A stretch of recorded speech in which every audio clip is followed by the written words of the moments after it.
Hello dear students, good evening to all of you. I am again present before you for two main reasons. आज आपके सामने पुनः उपस्थित हैं जिसके पीछे दो कारण हैं. एक तो अभी एक दिन पहले आपने एक वीडियो देखा होगा, छोटा सा क्लिप भेजी गई थी जिसमें संक्षेप में एनालिसिस किया गया था कि मेरिट कहाँ तक जा सकते हैं. उसके बारे में ढेर सारे बच्चों का फ़ोन है, ढेर सारे बच्चे क्वेरी कर रहे थे कि यह क्या सही होगा. तो सही इसलिए होगा, जो कल भी कहा गया था कि आज भी कई बच्चों का फ़ोन आया था जो इंस्टीट्यूट के पुराने छात्र हैं, तो 115 118 वाले भी बच्चे मिल रहे हैं. लेकिन वो रेयरिटी है. मैं नहीं कह रहा हूँ कि mostly the students had attempted more than 110. I am not claiming for that. उसका कोई दावा मैं नहीं कर रहा हूँ, बशर्ते जो दिया गया है वो एक एनालिसिस है, in the sense of approximate के दिया गया. दूसरा, कुछ बच्चों का ना उसमें EWS का नहीं है, जो 10% का आरक्षण है, तो उसमें मान लीजिए 2-4 प्रश्न हो सकता है कि कम हो जाएंगे. अब यह कोई क्लियर कट कहना मुश्किल हो जाता है. एक तो यह बताना था. दूसरा, ढेर सारे बच्चे आकर के मुलाकात की आज. उनका कहना है कि हमारे TGT का पेपर डिस्टर्ब हो गया. जो पुराने बच्चे हैं कुछ उसमें नए भी हैं, दोनों का पेपर डिसबैलेंस हुआ है. तो डिसबैलेंस होने के पीछे जो रीज़न रहा, शुरू से आपसे कहते रहे हैं कि बहुत डीप जाने का प्रयास मत किया करिए.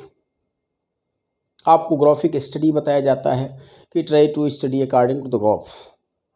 आप ग्राफिक्स बना लीजिए, ग्राफ स्केच कर लीजिए कि नेचर ऑफ क्वेश्चन TGT में कैसा होता है, PGT में कैसा होता है, GIC में कैसा होता है, LT में कैसा होता है, नेट में कैसा होता है. जब हमारा एकेडमिक स्टैंडर्ड डिफ़र कर जाता है, एजुकेशनल क्वालिफिकेशन डिफ़र कर जाती है, तो नेचर ऑफ क्वेश्चन भी डिफ़र कर जाता है. इसके लिए आप किसी भी टॉपिक को, सिमिलर टॉपिक को ले लीजिए. एक प्रश्न नेट का ले लीजिए, एक GIC लेक्चरर, एक PGT, एक TGT. तो आप इजीली इसको देखें, माने एनालिसिस कर सकते हैं कि व्हाट द बेसिक डिफरेंस. दूसरी बात, गलत क्यों हुआ. ढेर सारे ऐसे बच्चे हैं कि वो have great strength of knowledge, they are engage in preparation from previous several years.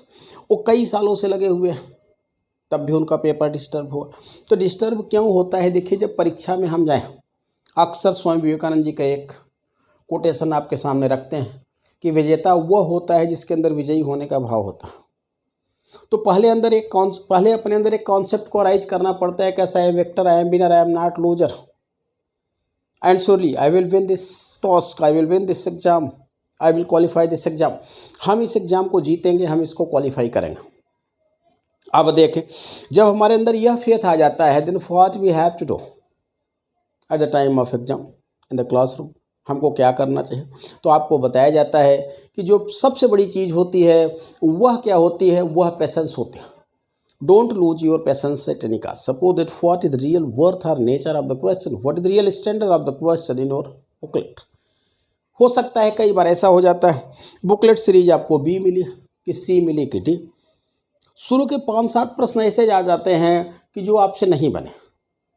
तो वहीं पे कहीं ना कहीं देखें, आपका जो अप्रोच होता है वह दबना शुरू कर देता है. आपकी जो भावनाएं होती हैं, जो सेंसिटिविटी होती है कि बड़ा कठिन पेपर है, हमसे नहीं बनेगा. ऐसा नहीं है.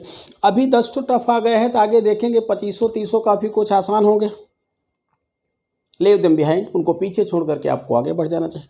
क्योंकि किसी भी बच्चे को आउट ऑफ 125 में मैक्सिमम आप अटेम्प्ट करिए तो 110 या 115, तो दैट सफिशिएंट आपके लिए होता है.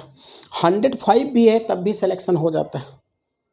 तो फिर 10-15 प्रश्न हमको ऑलरेडी छोड़ना है, उनको लेकर के हमें टेंशन नहीं पालना चाहिए. एक तो डोंट लूज योर प्रेजेंस. दूसरा क्या होता है? Faith on self. आपको अपने पे भरोसा करना चाहिए. कौन क्या कह रहा है, फला ने ऐसा कह रहा है, वो ऐसा बोल रहा है, वो ऐसा बोल रहा है, ये लोग हैं बोलेंगे. आपने बहुत बढ़िया किया तो लोग कहेंगे इनका पेपर खराब है, झूठ बोल रहा है. आपका पेपर खराब हो गया तो लोग कहेंगे महागधा था, किसी भी कारण से खराब हो.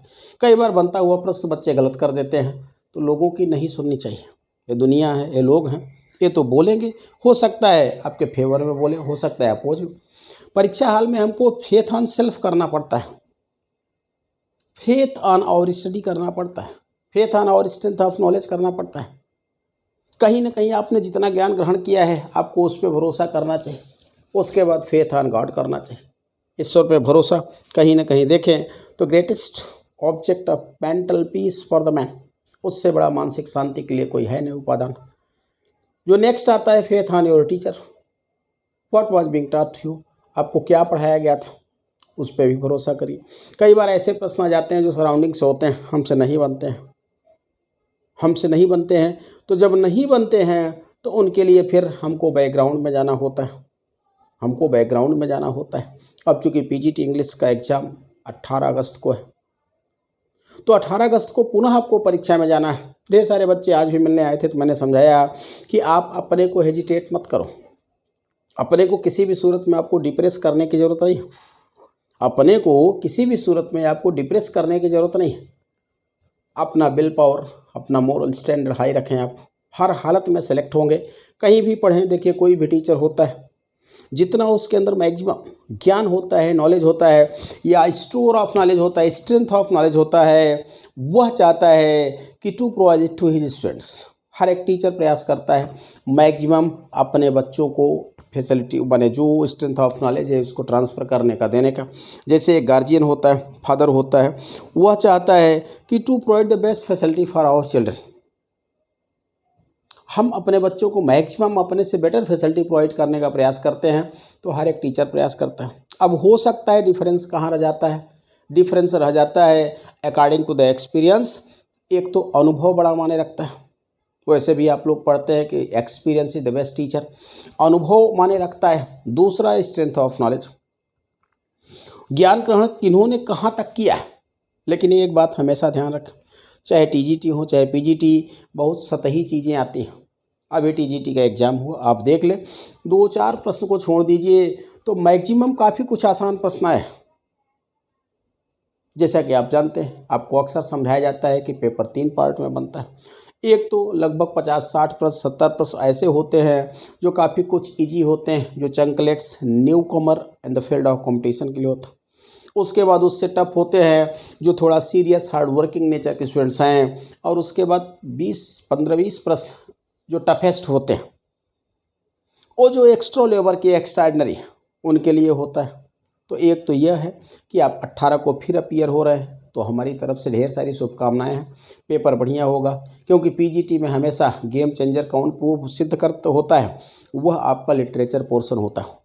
और लिटरेचर पोर्शन जहाँ तक हमारे संस्थान की बात है, तो हमें नहीं लगता 1-2 प्रश्न छोड़ दे, स्टेटमेंट हो गया, लाइन हो गया, या 2-4, तो कुछ भी आपके पढ़ाए हुए से बाहर नहीं आएगा। दूसरी तरफ देखें कि जो बच्चे अपने को हेजिटेट कर लेते हैं, कैसे, आज किसी ने कोई प्रश्न पूछ लिया, आज किसी ने कोई प्रश्न पूछ लिया, मान लीजिए किसी ने पूछा कि हु कॉल्ड या who compared Hamlet with the Mona Lisa, किसने, अब वो उसके पीछे दौड़ देता है। जो प्रश्न नहीं बना आज तक, आपको उसके पीछे नहीं भगना है। क्या नहीं करना है, कोई नई किताब नहीं पढ़ना है, कोई नई प्रैक्टिस वर्कबुक नहीं खंगालना है, क्योंकि अब 1 सप्ताह में कुछ होने वाला नहीं है।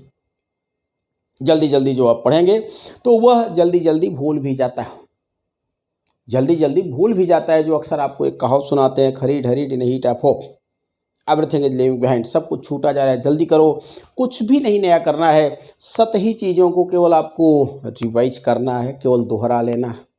कुछ नहीं कर सकते हैं तो लेटे लेटे एक काम आप कर सकते हैं। 4 घंटे 6 घंटे जो वीडियोज आपको गए हैं, उनको आप बड़े ध्यानपूर्वक तरस होकर के सुनिए, और जो इम्पोर्टेंट फैक्ट्स हैं उनको कैच करने का प्रयास करिए, उनको कैच करने का प्रयास करिए। मान लीजिए फॉर एग्जांपल कहा गया चार्ल्स डिकेंस की स्टडी कर रहे हैं, तो कौन सा नावल है, कब प्रकाशित हुआ है, हीरो कौन है, हीरोइन कौन है, जो मेजर कैरेक्टर्स हैं, या कोई ऐसा कैरेक्टर है जो कि एक्स्ट्राऑर्डिनरी है, कहीं ना कहीं उसकी जो इंडिविजुअल क्वालिटी है that differs from the rest of characters, are is a rarity. अगर आपने पढ़ा डेविड कॉपरफील्ड, तो डेविड कॉपरफील्ड में मिस्टर मडस्टोन कौन है, सिस्टर का नाम क्या है, जेन मडस्टोन है, इसके मदर का नाम क्या है, ऑन्ट का नाम क्या था, या जो इनकी मेड सर्वेंट थी, जो विलेन है उसका नाम क्या है, डेविड की पत्नियां जो उनका नाम क्या है, हो सके तो बच्चियों का नाम हो गया।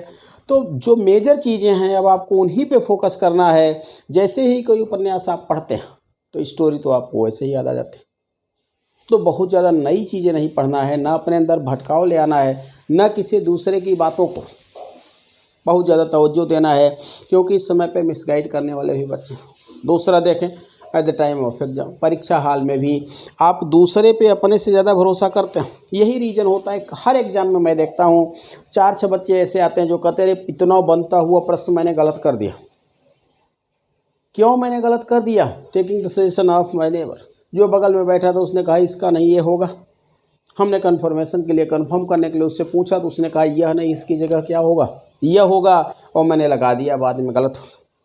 कुछ लोग कहना होता है हमने टिक तो सही लगाया था, 27 नंबर हमें पता था कि 27 का बी होगा, लेकिन जब बुकलेट को हमने ब्लैक किया, जब स्पॉट को हमने फिल किया तो उसमें हमने बी की जगह सी कर दिया। ये क्यों होता है? क्योंकि कहीं ना कहीं आप ओवर एग्रेसिव हो जाते हो। तो एक तो यह भी अच्छी बात परीक्षा पीरियड में नहीं होती। विथ पेशेंस आपको जाना है, बहुत कुछ आपने पढ़ा है, और पीजीटी में मेनली लिटरेचर गेम चेंजर होता है, और लिटरेचर से कम प्रश्न आते हैं पीजीटी में, तो 75 to 80, ये पहले एक सप्ताह पहले वीडियो जा रहा है, 75 to 80 हो सकता है 70 to 78 हो जाए, तो माने 70 to 80 के बीच में लिटरेचर आता है। और अगर ग्रामर में आप 20 भी कर गए तो 100 पहुँच जाएंगे, 100+ पहुँच जाएंगे। टीजीटी में इंटरव्यू नहीं था, वहाँ ज़्यादा कंपटीशन था, यहाँ वाइवा है, इंटरव्यू है। तो आपको जो मेन फोकस देना है, जैसे ग्रामर ही है तो ग्रामर में बहुत डीप नहीं, लेकिन डाइवर्सिटी इन योर स्टडी होनी चाहिए। ढेर सारे टॉपिक्स को पढ़ो। ज़्यादातर लड़कों को देखिए, किसी एक टॉपिक को ले लेंगे, उसी में 3 महीने लटके रहेंगे, 4 महीने लटके रहेंगे, उससे कोई प्रॉफिट होने वाला नहीं होता। आप अपनी अंडरस्टैंडिंग को डेवलप करने का प्रयास करो। अंडरस्टैंडिंग मीन्स हमने आन को पढ़ा, तो हमने आन में क्या देखा कि आन का वहाँ प्रयोग होता है कि when one thing is being paradise on another, totally dependent on another. जहाँ यह भाव होता है वहाँ पे आन होगा, बस हो गया। अब वह कुछ भी हो सकता है, डिपेंडेंसी 100% होनी चाहिए। We are dependent on our parents, हम छोटे होते हैं तो अपने पेरेंट्स पे डिपेंडेंट होते हैं। The patient is on the oxygen, तो पेशेंट किस पे है? ऑक्सीजन हटी, पेशेंट मर जाएगा। The book is on the table, the monkey is on the tree. तो माने इस टाइप का हम पढ़ें कि हमने अपने कॉन्सेप्ट को डेवलप किया। उस चीज़ के बारे में जब कॉन्सेप्ट हमारा क्लियर हो गया तो हमको 1000 नियम रटने की ज़रूरत नहीं है कि ऐसा होगा तो आन होगा, ऐसा होगा तो आन होगा। फ्रॉम जहाँ सेपरेशन हो रहा है, सिंस के सेंस में भी होता है। तो ग्रामर में आप यह कॉन्सेप्ट अब देखें। दूसरा रह जाता है जो वर्ड पावर होता है। वर्ड पावर में अप्रॉक्सीमेट 5 पॉइंट्स होते हैं। एक तो एंटोनिम, सिनोनिम हो गया, one word substitution, foreign expression हो जाता है, माने इतनी चीज़ें उसमें आती हैं। अब इसके सिवा अब स्पेलिंग मिस्टेक का भी दे देता है, correct spelling, misspelled words आ जाते हैं। तो जब उसको हम सॉल्व करें तो थोड़ा पेशेंस के साथ, तल्लीनता के साथ हम जो वर्ड दिया गया उसका रियल एंटोनिम सर्च करने का प्रयास करें, सिनोनिम सर्च करने का प्रयास करें, वन ऑफ सब्स्टिट्यूशन सर्च करने का प्रयास करें। तो कहीं ना कहीं अगर हम 1 मिनट 2 मिनट थोड़ा सा सीरियस होकर सोचते हैं तो राइट रिस्पांस तक हम आसानी से पहुंच जाते हैं। अब नेक्स्ट जो पर्पज़ है यहाँ आपके सामने आने का वह यह था कि उस वीडियो में जो क्लासेस अनाउंस किए गए थे ELT GIC TGT के, जो क्लासेस यहाँ पे लिखे गए हैं 23 अगस्त, वह 10 अगस्त बोला गया था। 10 अगस्त स्टाफ से बात की गई तो उन्होंने इसको 23 बताया है। यह भी एक है, ढेर सारे बच्चों का फ़ोन आता है। तो 15 अगस्त के बाद इनका डेमो शुरू हो जाएगा। 1 सप्ताह पहले आप पढ़ें, तबीयत से पढ़ें। आप देखें कि आपको लगता है कि still you will get something here. कहीं भी आप पढ़ें, ज़रूरी नहीं है कि हमारे यहाँ पढ़ें, जहाँ आपकी इच्छा हो आप वहाँ पढ़ें, लेकिन पहले 1 सप्ताह 10 दिन पढ़ करके आप समझ लिया करें। Before that no depositing of EIT, कुछ भी नहीं डिपॉजिट करना है। 1 सप्ताह 10 दिन पढ़ने के बाद अगर आपको लगता है कि surely I may on benefit from here, I may get benefit from here, हमको यहाँ से प्रॉफिट मिल सकता है, तभी आपको फी डिपॉजिट करना चाहिए, तभी आपको एडमिशन लेना चाहिए। तो फिलहाल 15 अगस्त से इसका डेमो शुरू हो जाएगा और 23 से रेगुलर क्लासेस आपको प्रोवाइड की जाएंगे। तो हमारी तरफ से 18 अगस्त को अपीयर होने वाले सभी छात्र छात्राओं को, all the aspirants of VGT English, हमारी तरफ से ढेर सारी शुभकामनाएं। May God bless suppose to all of you. ये तो संभव नहीं हो सकता, लेकिन दुआएं तो सबको दी जा सकती हैं। तो आज का यह वीडियो क्लिप यहीं तक, आपको समझाने के लिए कि what to do and what not to do at the time of exam. परीक्षा में क्या करें क्या न करें, इसके लिए यह वीडियो बनाया गया। Okay, best of luck, good night to all of you, bye.